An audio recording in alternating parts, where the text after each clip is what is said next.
السلام علیکم۔ میں آپ کے لیے ایک چھوٹا سا نسخہ لے کے آئی ہوں۔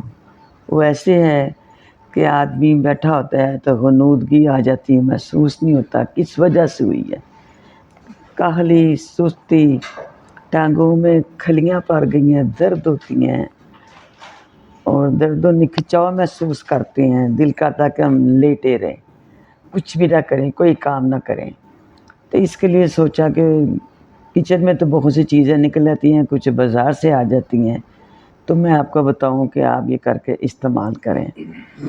سارا جسم درد ہوتا ہے، یہ ایسے کریں آپ نا، 1 کپ گندم کا آٹا لیں، 1 کپ پھول مہانے لیں، 1 کپ آپ پسا ہوا گڑ لیں، 2 چمچ بھونے ہوئے چنے 2 چمچ لیں بھر کے، ان کو چھلکوں کے ساتھ ہی پاؤڈر بنا لیں، اور 50 گرام بادام کی گریاں لیں۔ یہ چیزیں نا آپ نے گرائنڈر میں کچھ بھی نہیں پیسنا، یہ جو چیزیں نا آپ نے چٹو میں یا ہاون دستے سے ہی پیسنی ہیں۔ بنانے کا طریقہ یہ ہے کہ وہ جو ہے نا مکھانے، ان کو روٹی پکانے کا توا رکھے نا سیدھا، اس کے اوپر ان کو بھون لیں، مطلب کالے نہیں کرنے، جلانے نہیں، اتنے بھونے تاکہ وہ دبائیں نہ، دبانے سے ٹوٹ جائیں۔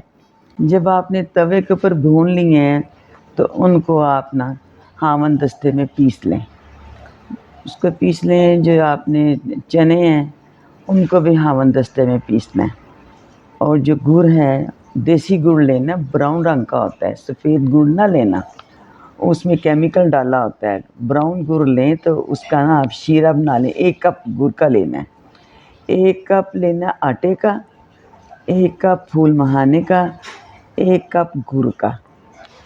آپ ایسے کریں، جو آٹا ہے نا، صرف آٹے کو خشک دیگچی میں ڈال کے بھوننا، اگر تو تانبے کی مل جائے تو بہت ہی اچھا ہے۔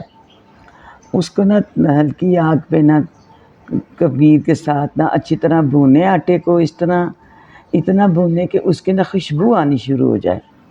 جب خوشبو آئے گی تو اس میں آپ دیسی گھی کے 4 بڑے چمچ ڈال دینے ہیں، اس میں ڈال کے اس کو ذرا چلانا ہے، چمچ بھوننا ہے۔ اس کے بعد آپ نے اس کے اندر ڈال دینا ہے وہ پھول مکھانے، جو پہلے آٹا بھونا ہے نا، آپ اس میں جو شیرہ ہے نا گڑ کا وہ ڈال دیں، ڈال کے نا اچھی طرح آپ مکس کریں، اچھی طرح اس کو پکائیں، اچھی طرح جب ہو جائے گا حلوے کی طرح، پھر اس میں آپ نے پھول مکھانے کا پاؤڈر ڈال دینا ہے، چنے کا ڈال دینا ہے، بادام پیسے ہوئے ہیں وہ بھی ڈال دینے ہیں۔ پھر اس کو اچھی طرح چمچ چلائیں، اور اس کے میں پھر گھی کی ضرورت پڑے گی، پھر 2-3 چمچ آپ نا دیسی گھی کے اور ڈال دیں، ڈالڈا نہیں ڈالنا، دیسی ڈالنا ہے۔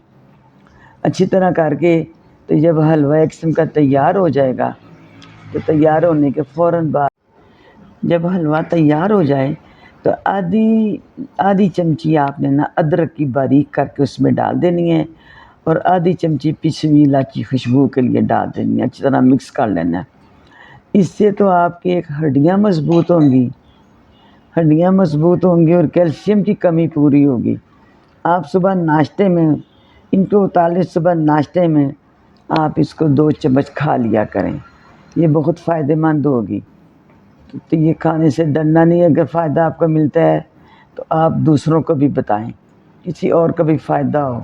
پھر ہمیں بس ہمارے لیے آپ نے دعا کرنی ہے، اللہ میاں شفائے کلی آپ کو عطا کرے، اور ہمیں پتہ لگے کہ ہاں آپ کو فائدہ ہوا ہے۔ چلو جی، میری طرف سے مہربانی سننے کی۔ اللہ حافظ۔